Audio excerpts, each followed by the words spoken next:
Kamusta po ang inyong ama, ma'am? That's the burning question naman all the time. Okay lang naman siya. Wala po siyang problema. We had productive discussion about politics. So, ang gusto lang, naubos yung oras namin sa kakatanong niya sa estado ng politika sa Pilipinas. Ma'am, it seems that notably 30 minutes early yung pag-out niyo, ma'am. Is this a new development? Kasi 2:45 pa man, ma'am, mga wala pa nag 3 o'clock. 1:30, 2:30. O, saan oras naman di ay? 2:44 pa, ma'am. Balik niya ang oras ko. Sa? 2:44 pa, ma'am. 2:44, so 15 minutes early. Mga 20. Wala akong kabantay. Wala akong kabantay. Okay. Actually. But everything is okay naman so far, ma'am. Mo, di tingali to, no? Wala ka, VP. Actually, nag-chismis magod mini Pierre ni kaganina. Tapos, sulti na ang security na I have to go da, I have to go. And then PRD requested 5 minutes extension para lang mahuman ang chismis ba.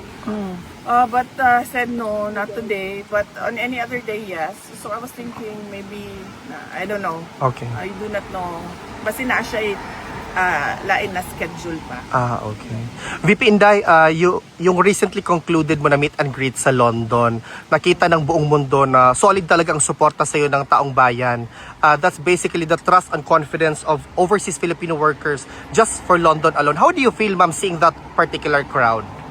Well, heartwarming at nakakaiyak dahil karamihan sa kanila kapag na face-to-face na, ang una talaga nilang tanong is kamusta na si Tatay Digong. At kung hindi man yan, ang sinasabi ay ipaabot mo yung aming pagmamahal at pagdarasal kay Tatay Digong. So, karamihan talaga doon yung kanilang pangungulila kay President Duterte. VP Inday, in as far as a positive development is concerned, yung results sa dalawang survey Pulse Asia and SWS, talagang nakikita na yung trust and confidence and your ability to lead in as far as being the Vice President of the Republic of the Philippines is concerned has resonated to the millions of Filipinos. How do you feel, ma'am, na steadfast, steady, strong pa din ang suporta sa iyo ng mga Pilipino in comparison to what is alleged by some? On that point, I am truly blessed, no? Favored ako ng Diyos sa ganyan na bagay.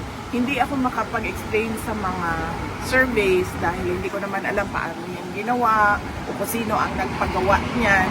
Pero lagi lang talaga ang sinasabi ko kapag merong survey na lumalabas ay nagpapasalamat ako sa patuloy na pagtitiwala ng ating mga kababayan sa akin, sa aking mga kasamahan sa OVP at syempre sa aming opisina.